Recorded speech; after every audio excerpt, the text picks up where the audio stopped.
अगर मैं आपसे पूछूं ओवरथिंकिंग क्या है, तो शायद आप कहेंगे ज़्यादा सोचना।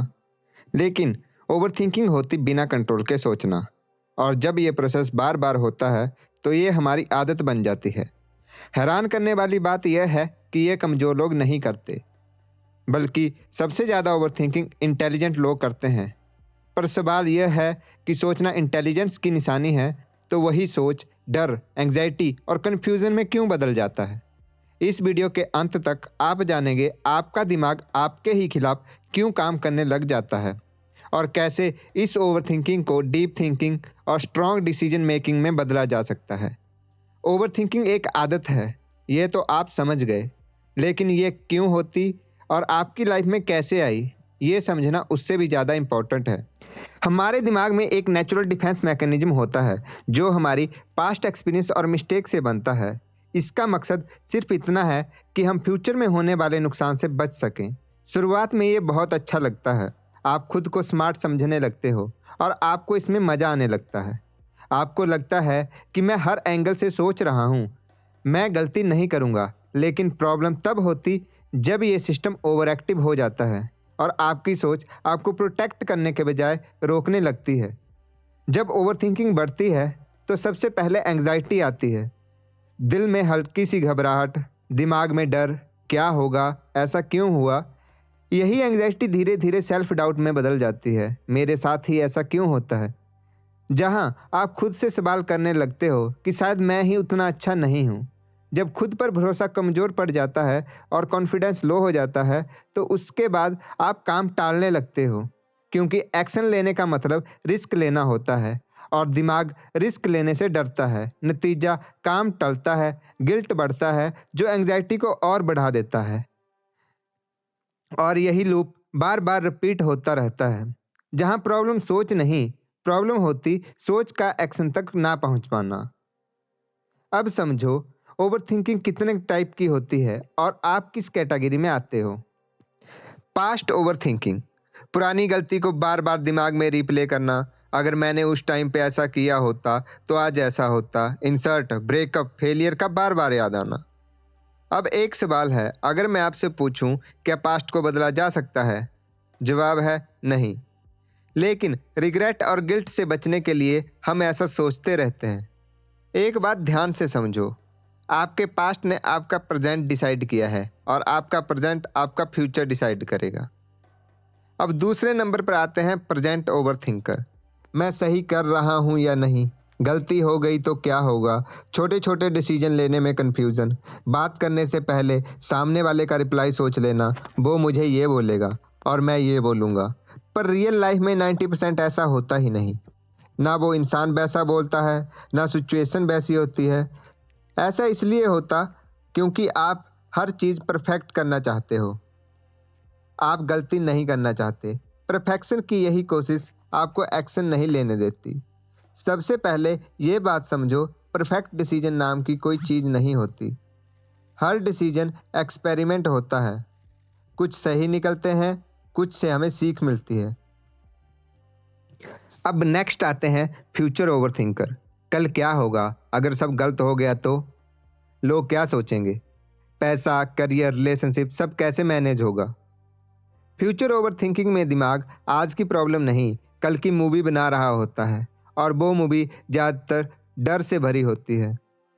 आप उन सिचुएशन पर स्ट्रेस लेते हो जो अभी एग्जिस्ट ही नहीं करती और 90% केसेस में फ्यूचर वैसा होता ही नहीं जैसा दिमाग इमेजिन करता है, क्योंकि आप फ्यूचर को कंट्रोल करना चाहते हो और चाहते हो कुछ भी गलत ना हो। लेकिन सच यह है, फ्यूचर कभी कंट्रोल नहीं होता। फ्यूचर प्लान किया जा सकता है, पर गारंटी नहीं दी जा सकती। जो चीज़ आपके कंट्रोल में है, उस पर फोकस करो। आज का एक एक्शन जो फ्यूचर को थोड़ा बेटर बना दे। इसके बाद आते हैं मेंटली ओवरलोड ओवरथिंकर। हर चीज़ में ओवरथिंक करते हैं, पास्ट, प्रेजेंट और फ्यूचर। छोटी छोटी बातें इन्हें स्ट्रेस देती हैं। दिमाग हमेशा मेंटली अनस्टेबल रहता है, बहुत जल्दी गुस्सा हो जाते हैं, पैनिक हो जाते हैं, क्योंकि दिमाग कंसिस्टेंट ओवरलोड रहता है। हर बात पर ओवरथिंकिंग, हर सिचुएशन को 10 एंगल से सोचना, इसलिए किसी भी काम में मन नहीं लगता। फोकस टिकता नहीं है। दिमाग कभी पास्ट में अटका होता, कभी फ्यूचर में भाग रहा होता और प्रेजेंट में मेंटली एब्सेंट रहते हैं। इसी दिमागी भगदड़ की वजह से इमोशन कंट्रोल नहीं होता, डिसीजन वीक हो जाते हैं और एक्शन लेना मुश्किल हो जाता है। अब आप जानते हो आप किस कैटेगरी में हो। कमेंट बॉक्स में लिखो, क्योंकि कमेंट करना सिर्फ मेरे लिए नहीं होता। कभी कभी आपका एक कमेंट किसी और को ये महसूस करा देता है कि वो अकेला नहीं है। कैटेगरी समझ लेना अवेयरनेस है, लेकिन अब वक्त है कंट्रोल वापस लेने का। दिमाग एक जिद्दी बच्चे की तरह है। डांटोगे, जिद करेगा, इग्नोर करोगे तो अटेंशन पाने के लिए शोर करेगा, समझाओगे और बाउंड्रीज दोगे तो वो शांत रहेगा। जब भी दिमाग ज़्यादा सोचने लगे तो उसे रोकने की कोशिश मत करो। पहले उसे पहचानो, मैं अभी ओवरथिंकिंग कर रहा हूँ। फिर सच और इमेजिनेशन को अलग करो। अक्सर हम सच से ज़्यादा अपनी इमेजिनेशन से परेशान होते हैं, और जैसे ही दोनों अलग होते क्लैरिटी आने लगती है। अब खुद से पूछो, क्या मैं इस पर अभी एक्शन ले सकता हूँ? अगर हाँ, तो 2 मिनट रूल अप्लाई करो और छोटा सा स्टेप लो। अगर नहीं, तो फिलहाल उसे छोड़ दो। ओवरथिंकिंग एक आदत है और आदतें एक दिन में नहीं छूटती, लेकिन आदत को अच्छी आदत के साथ रिप्लेस करना आसान है। इसलिए ओवरथिंकिंग के साथ लड़ो मत, उसे नई दिशा दो। जैसे कोई फिजिकल गेम शुरू करो, बैडमिंटन, क्रिकेट, फुटबॉल। जब बॉडी मूव करती है तो माइंड रीसेट होता है। रनिंग, जॉगिंग और जिम ट्रेनिंग सिर्फ हमारा शरीर नहीं बनाते, वो डिसिप्लिन और मेंटल स्ट्रेंथ भी बनाते हैं। दूसरी आदत, बुक रीडिंग। रोज 10 से 15 मिनट किताब पढ़ो। ये आदत आपको ओवरथिंकिंग से निकालकर फोकस थिंकिंग में लाती है। तीसरी, क्रिएटिव हैबिट्स।